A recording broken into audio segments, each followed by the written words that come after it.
Hi, my name is Ryan, and this is Lieutenant Pickles. Wow. All right, he decided to just show up and be part of the video. Hopefully, he's going to leave here in a second and not knock over the camera or stick his butt in my face. And this video is going to cover the. Sorry, it's really hard to concentrate with a cat sitting there staring at you.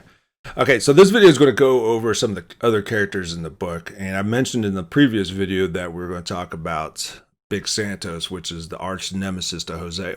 Okay, and this is kind of a mysterious character. You don't really know a whole lot about him, other than Big Santos is the main champion of the Christmas lights battle type contest things. So he's like the number one guy. He's the Tom Brady. Okay, he's always winning it, and everybody's like, "Oh, he's a cheater," and blah blah blah. But he's always winning first place. He's always owning it. He's in large. He's in control. He's got it. And Pedro, not Jose, Pedro. Okay, Pedro is always in second place, or like always the runner up. He's always the bridesmaid and never the bride.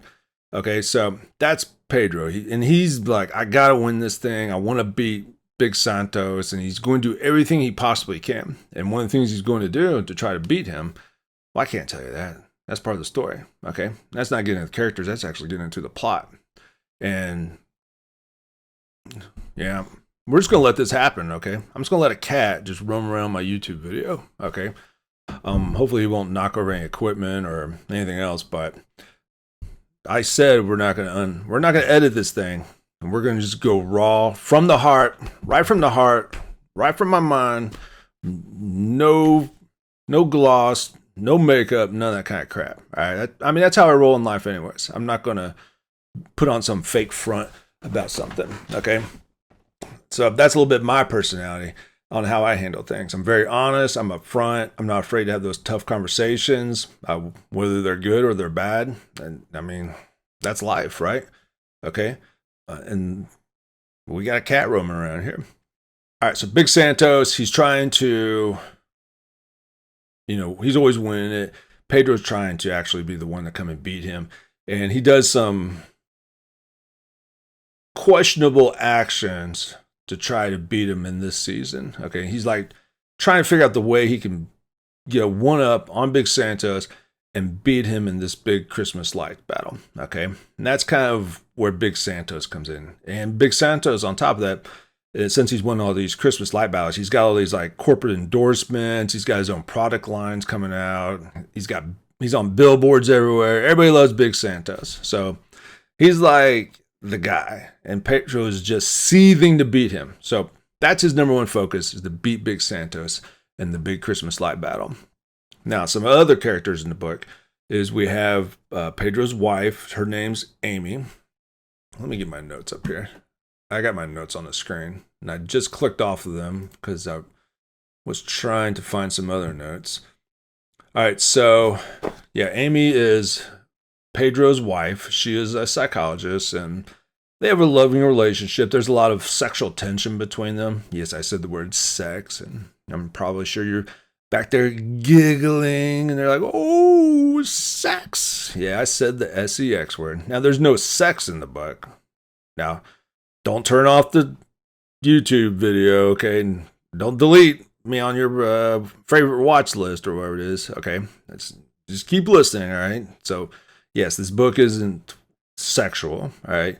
But there is sexual tension there, just because, it's the dynamics of the yin and the yang, and the male and the female energies, okay? So I wanted that kind of balance between the two of those in the book. I wanted like some tension there, and playful and fun, I didn't want anything where it's kind of bitter and they like hate each other, because I've seen a lot of movies where it's like the husband and wife have like that angst about them, and I didn't want any angst. I wanted kind of like, there's tension, and not all tension's good, but there could be bad tension, but it could still be in a positive perspective. And that's what I wanted. I wanted that tension with a positive spin, moving in the right direction.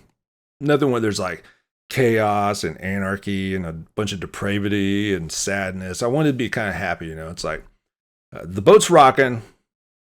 not like sex rocking, but like rocking just from the waves of the turbulence of life. Okay. So that's what I was going for with the relationship between Pedro and his wife, Amy. And she's a very intelligent person also, and she's very loving as well. And then they have 2 daughters, and their daughters are Tanya and I know you're like, why don't you have these things memorized? Because I got a lot of other stuff I got to memorize. So Tanya and Jessica, they're both very young. I put their age perspectives or age ranges at I think like 4 or 5 and like 7 or 8. I just kind of went with those numbers because when I came up with the book idea, that's kind of like the age range that my kids were in. So it just kind of made it easy to transition my experience with my own children into writing a story about a couple other kids. Now, these kids are completely 100% fabricated. If they have any sort of relationship to a real human being in the world, it's purely coincidence. Okay. This is not based upon my own kids in any means. Okay. I can assure you that. All right. So that's the daughters. They're kind of playful. They're spunky. They love their parents, and they're really, really into Christmas. And, they're just so excited about Christmas and all that kind of stuff. And they're a little squirrely, They do dumb things like you would expect out of kids to do. They hear stuff and repeat it, and they are, breaking things. And if you've been around kids, you know what I'm talking about. Where you have little brothers or sisters or nieces and nephews.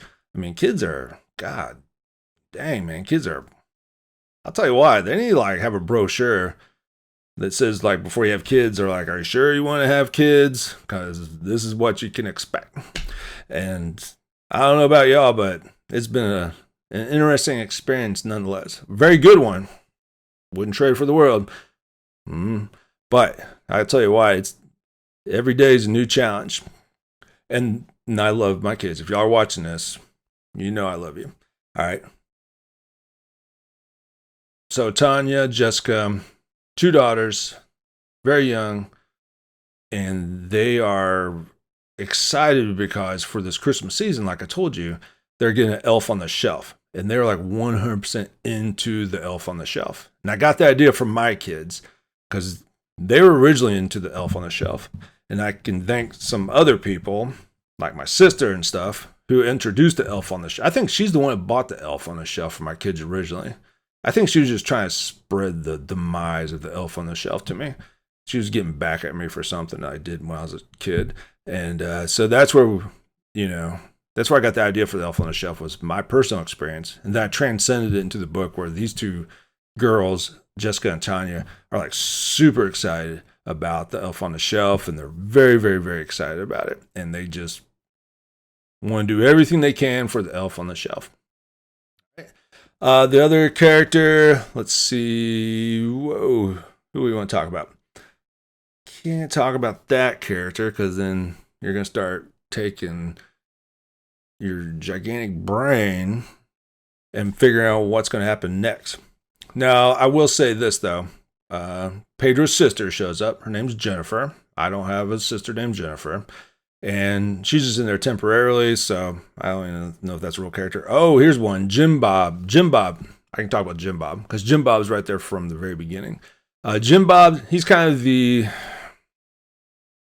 when I wrote Jim Bob, I kept thinking about the actor from Eastbound and Down, that HBO show. Oh, man, what's his name? You know what I'm talking about. Jeremy McBride. Yeah, I was thinking about Jeremy McBride when I think of Jim Bob.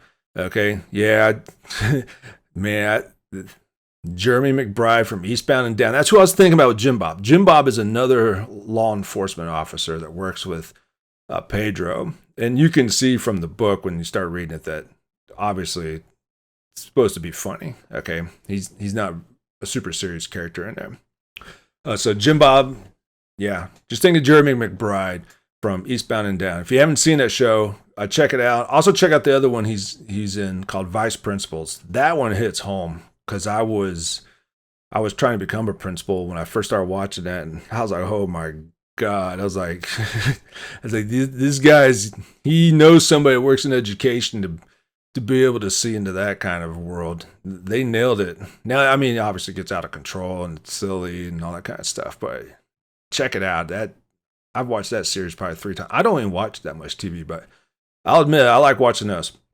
Oh boy, who else? The Captain. He's called the Captain. He's in the book, and he's not a big part of the book, but he does come in adding some substance to the movement of the story and progressing and putting Pedro in certain situations. And when I thought of the Captain, I was thinking of the supervisor from that movie from the 90s called The Office, or Office Space. Not The Office TV show, but Office Space, the movie, where it's the guy that's walking around. He's kind of got the feathery hair, and he's got the stereotypical like aviator glasses from the 80s, and he's always sipping on his coffee. It's like that, and he's like, yeah, I'm gonna need those TPS reports on my desk by Monday, and he's like, I'm telling him on a Friday and stuff. So I kind of thought about the Captain, kind of like that mentality, but not so much of a jerk like the supervisor in the Office Space movie, but just that mentality of kind of like he just shows up, drinking coffee, giving orders, just provides some funny stuff, then moves on with his life. Oh boy, I think that's kind of the main base of characters that you'll need to know about, because everything else. There's a guy named Hernandez in the book, and he's one of the he's a protagonist. He shows up in the beginning and kind of throughout the story, so just kind of keep an eye on him. He's a mentally and he is a inmate in the prison. He's got a lot of issues. He's not necessarily a good character. He's not funny at all, and he's just kind of there as a very like thorn in the side type situation. So his name's Hernandez, and he's I just picked Hernandez because I picked Pedro from my friend's name to be the main character. I was like, well, let's pick with Hernandez because okay. All right. I think we'll wrap it up there. I think you know enough about the characters to move forward. And hey, you know what? We started the video with the cat and we ended the video with the cat. How about that? Does that rhyme? Okay.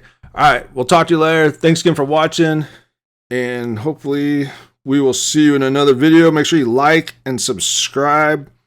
And hey, I don't want y'all to think I'm like one of those weird cat owners. Like I'm not that kind of guy.